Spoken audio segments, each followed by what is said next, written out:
Today I'm breaking down my AR10 build. Call it a build because I did actually build it, I mean, for the most part. I don't know if you can quite see it from there. I don't know if that angle's wide enough. Anyway, so starting at the top, my suppressor for this is the Yankee Hill R2 or the Resonator R2. I've had this can for about a year now, and it lives on this as well as my 300 Blackout Ruger American SBR and my SIG MCX Rattler 300 Blackout. It's a good can.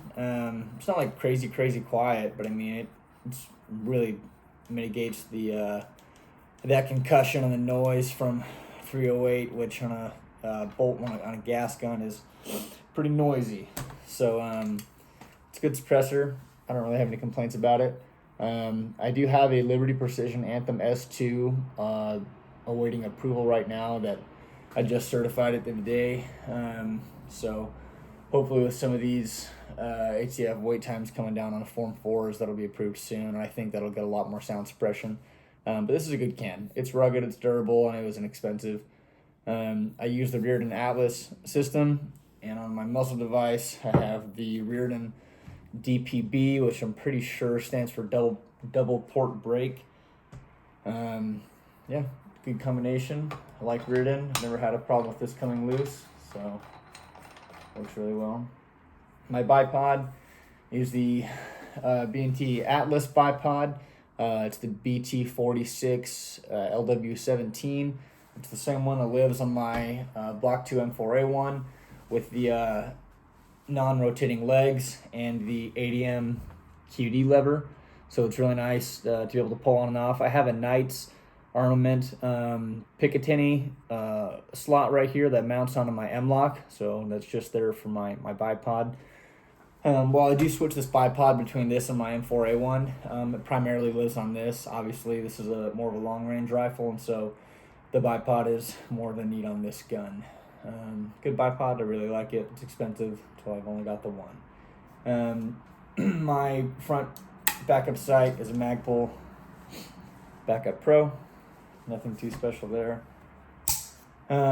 So we'll just talk about the upper. The upper receiver and handguard is the Aero M5 Enhanced handguard and upper receiver. But the barrel itself is Criterion Core, 18-inch hybrid profile stainless steel barrel. And it's really good. This rifle with 168 grain Sierra Match King. I've printed several. I think my overall group size, according to the Ballistic X, that app, my group size and a few of my best ones were 0.51 MOA. So it prints about half MOA under good conditions.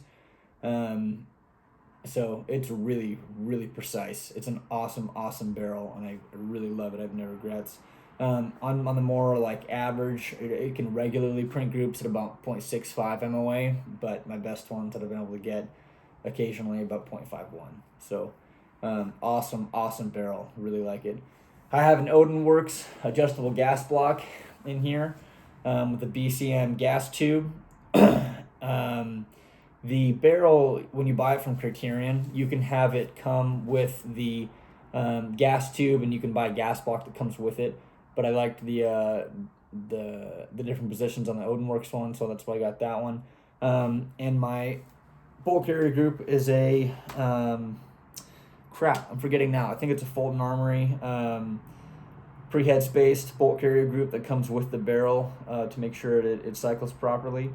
I haven't had any cycling issues in this gun. It's run great.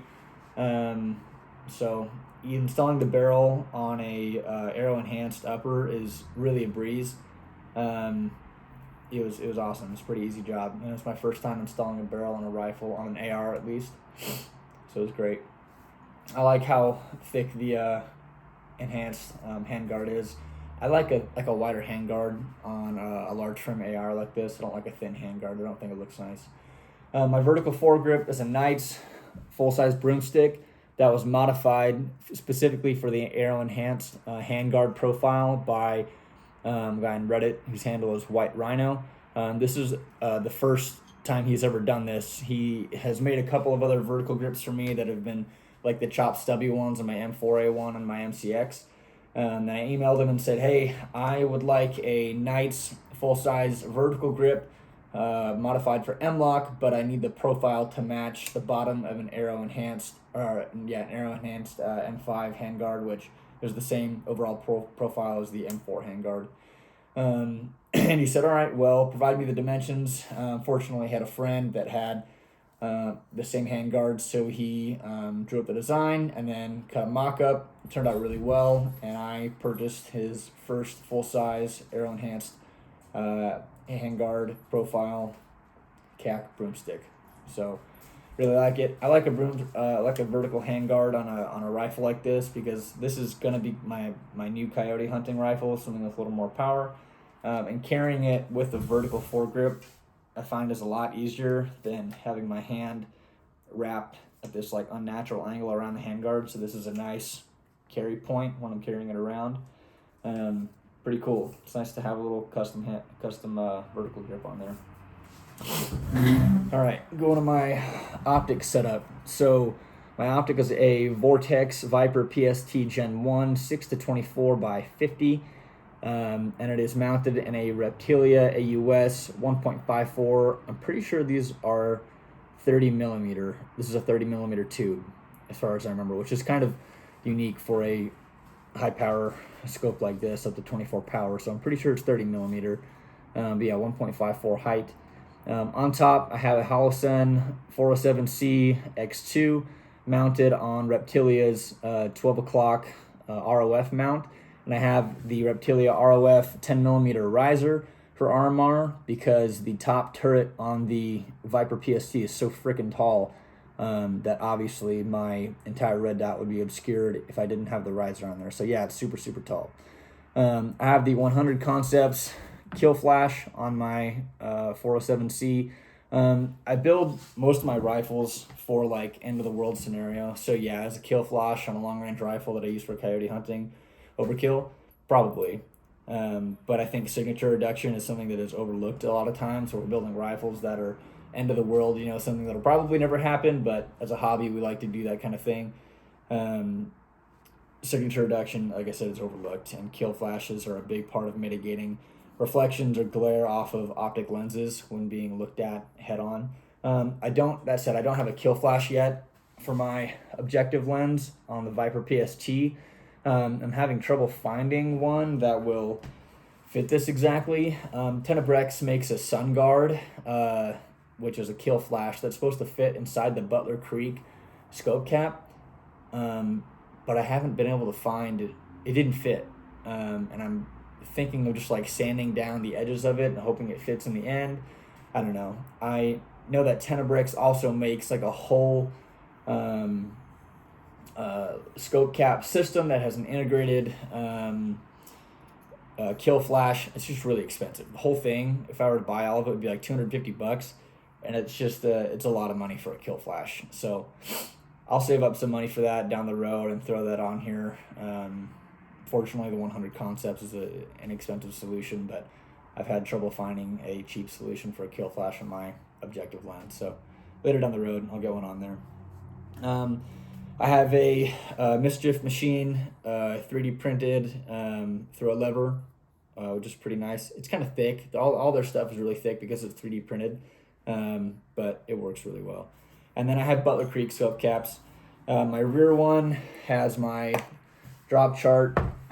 I gathered the data with a Garmin chronograph, which works really, really well. If you have the money to buy one of those, I highly recommend. The ease of use is astounding compared to a typical chronograph. And then I put those velocities in the Hornady ballistic calculator and got my drops. I've taken this out to 800 yards. At 800 yards, I find that my drop here is a little bit high, and it's a little bit low, and I need to, sorry, I'm getting this backwards. This isn't accounting for enough drop when I shoot out to 800 yards, so I had to give it a couple more mils. drop, so I need to adjust that and put together a more accurate dope chart, because I am going to take this out to 1,000 here in a couple weeks. I'm going to go out to the 1,000-yard range in Price, Utah, and see if we can hit some steel at 1,000. I think it's definitely capable of it. Getting hits at 800 was really, really easy. Once I took my first shot, I saw it was just a little bit low on my target, raised it just a couple mils up, and it was right on, and I was able to get 4 or 5 shots on target repeatedly. So I think it's definitely capable of 1,000 yards. 308 at 1,000 yards I know can be a little iffy, but 18 inches, it should be enough to get it there. And it's accurate enough to make it happen. Charging handle is the Radian Raptor for AR10. So that's nice. Goodness, that was stiff. It's a great charging handle. My trigger is a LaRue MBT 2-stage trigger. I have this in all of my semi-auto AR type guns, just for consistency's sake, and it's really nice. I'll show you this is unloaded, yeah, empty mag. I use the Lancer magazines primarily. I also have some ACS steel magazines and a couple of mag pulls, but I like the Lancer ones. I think they look the best. So, yep, the LaRue trigger is... Oh, you can't really see that, can you? It's really nice, really light and crisp.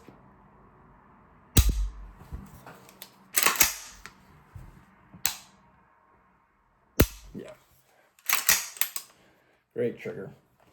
Let's see. Oh, and then my grip is the original Ergo grip. I left this unpainted because I just like the look of it having it be a different color than the rest of the rifle, just a nice FDE. My selector switch is not ambi.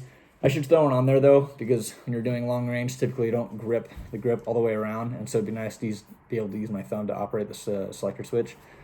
So I'll throw one on there eventually, but I haven't felt a huge need yet. My stock is the LMT DMR stock for 308, and I have the AccuShot monopod on here, which is really, really nice. This is a super cool accessory to have when you're shooting long range, because it makes adjusting your elevation, if you're just holding, a breeze. It's so nice to just be able to have your support hand back here rotating this to get your elevation right.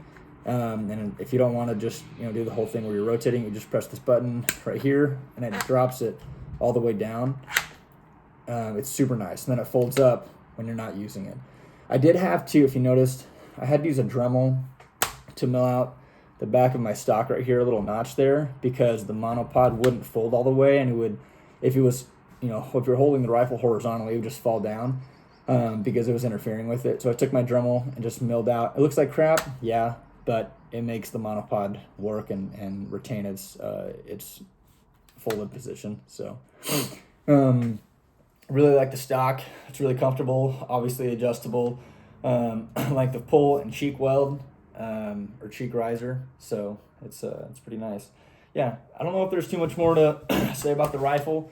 I have the top-mounted red dot because I prefer to find my targets using a red dot at distance. I mentioned this in my M4A1 video. I don't like looking down my scope trying to find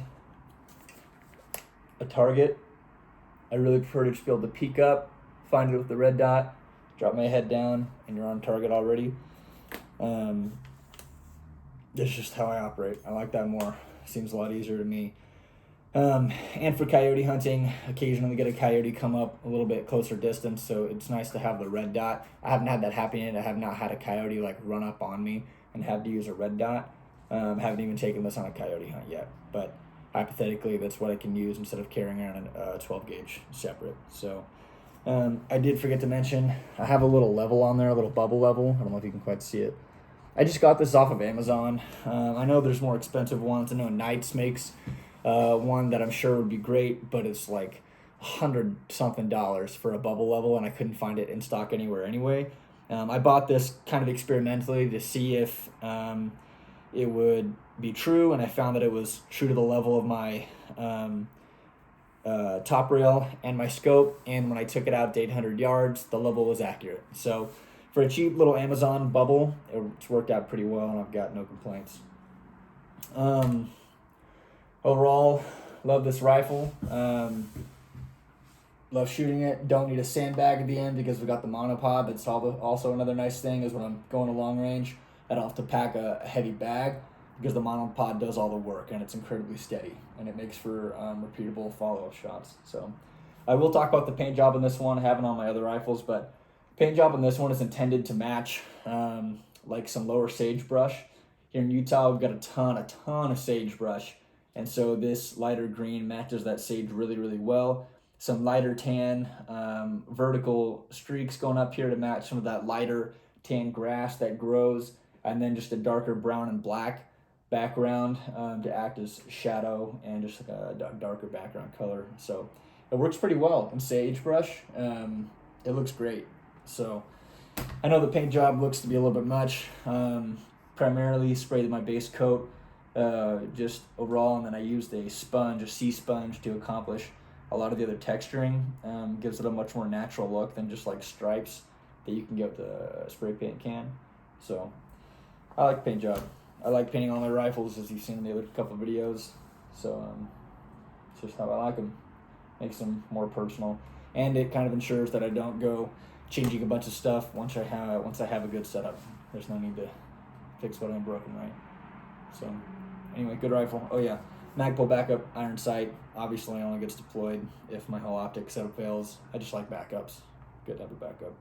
Like I said, this is built to be a bit more of like a end of the world type, a DMR, as heavy as it might be, but it'll primarily act as my coyote hunting rifle and a long range rifle. So great setup. Love it.